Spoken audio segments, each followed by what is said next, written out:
Media austriake Extra 24 I ka kushtuar një analizë të gjatë zhvillimeve të fundit politike në Shqipëri, duke u fokusuar tek zëvendës kryeministrja dhe ministrja e infrastrukturës Belinda Balluku. Sipas shkrimit, në Tiranë janë shtuar tensionet politike dhe hetimet, ndërsa paralelisht qarkullojnë pretendime për ekzistencën e një videoje komprometuese me natyrë seksuale, autenticiteti I së cilës nuk është konfirmuar zyrtarisht. Artikulli trajton në mënyrë të detajuar hetimet e nisura nga Prokuroria e Posaçme kundër korrupsionit dhe krimit të organizuar, SPAK, përfshir akuzat që lidhen me tendera publik, si dhe zhvillimet politike që sipas medias austriake potestojnë stabilitetin e qeverisë. Artikulli I plot I Extra 24-s. Akuza ndaj zëvendës kryeministres, video seksuale, tensione politike dhe hetimet që tronditin Tiranën. Në Shqipëri, aktualisht po përqendrohen fashetheme, hetime dhe tensione politike në një aferë që po trondit qendrën e pushtetit të vendit. Në qendër qëndron zëvendës kryeministrja, ende në detyrë, dhe ministrja e infrastrukturës, Belinda Balluku. Ndërsa procedurat ligjore po marrin vrull, paralelisht një video e supozuar seksuale po shton më tej ndjeshmërinë e situatës me pasoja të mundshme për tej vetë figurës së ministres. Origjina e videos e paqartë, material komprometues në dosje. Sipas sinjalizuesve shqiptar, whistleblower, në rrjetet sociale po qarkullon një video komprometuese që I atribuohet Belinda Ballukut. Zyrtarisht nuk është konfirmuar as autenticiteti I materialit dhe as identiteti I personave të përfshirë. Megjithatë, përmbajtje dhe spekulime të tilla po përhapen me shpejtësi. Burime të brendshme dyshojnë se videoja mund të jetë publikuar nga ish bashkëshorti I politikanes. Deri tani nuk ka prova për këtë. Njëkohësisht, burime anonime raportojnë për një rreth personash pranë Ballukut, të cilët thuhet se kanë marrë me qira një apartament në qendër të Tiranës, si dhe vila jashtë kryeqytetit.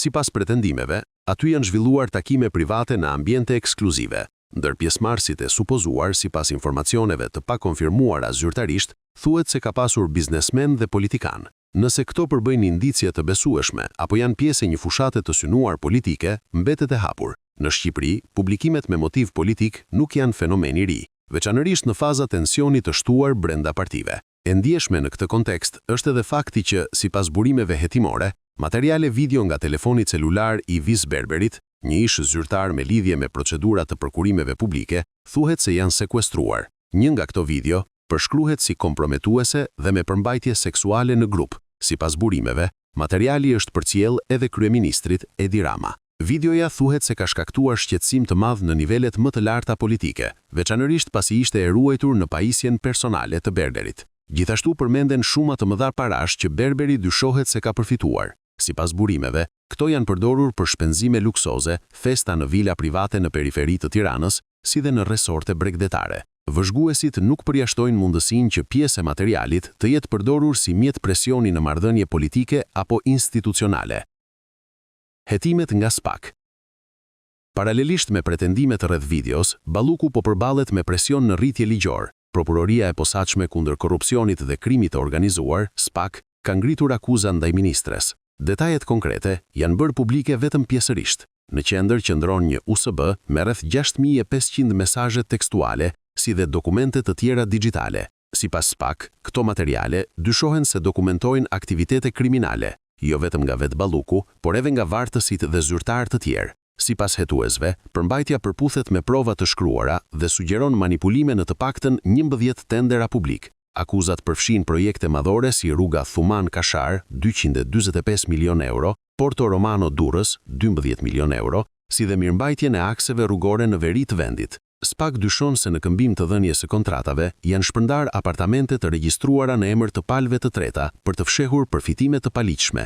Në mesazhe, sipas raportimit, gjenden edhe referenca për mjete ujore luksoze. Hetimet tani më janë zgjeruar për raste të tjera të mundshme abuzimi me detyrën dhe pasurim të paligjshëm. Përmes masave të posaçme hetimore, thuhet se janë dokumentuar edhe tentativa presioni në një vartës, edhe pasi ai ishte me statusin e të panduarit dhe ende nuk ishte pezulluar nga detyra.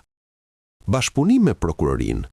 Procedura ka marrë dinamizëm shtesë nga bashkëpunimi I supozuar I një antari të një komisioni prokurimi brenda strukturave të drejtuara nga Berberi. Ky person thuhet se ka dhënë deklarime para SPAK për procedura të pretenduara si fiktive dhe të paracaktuara në autoritetin rrugor shqiptar.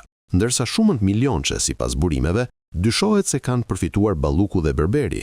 Antarët e tjerë të komisioneve thuhet se kanë vepruar si ekzekutues. USB-ja me provat është depozituar në kasafortën e Parlamentit Shqiptar.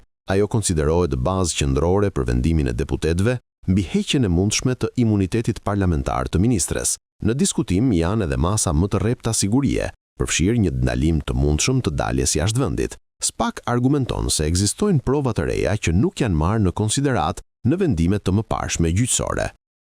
Qeveria nën presion, pasojat politike të hapura. Për kryeministrin Edi Rama, afera vjen në një moment veçanërisht të papërshtatshëm. Disa akuza për korrupsion brenda partisë dhe qeverisë së tij tashmë rëndojnë mbi stabilitetin politik. Zhvillimet aktuale e përkeqësojnë situatën. Vëzhguesit flasin për një fazë destabiliteti të shtuar brenda koalicionit qeverisës. Në rrjetet sociale, ka komente ironike se edhe strukturat e reja antikorrupsion nuk kanë arritur të frenojnë akuzat. Deklaratat zyrtare për aspekte të veçanta të aferës janë ende të pakta ose të rezervuara. Nëse akuzat do të rezultojnë të qëndrueshme, apo nëse motivet politike luajnë rol vendimtar, do ta tregoj vetëm procesi i mëtejshëm gjyqësor. Megjithatë, është e qartë se kjo aferë po e vë sërish në provë të fortë besimin në institucionet shtetërore. Javët në vijim pritet të jenë vendimtare, si për të ardhmen politike të Belinda Ballukut, ashtu edhe për stabilitetin e përgjithshëm të qeverisë shqiptare.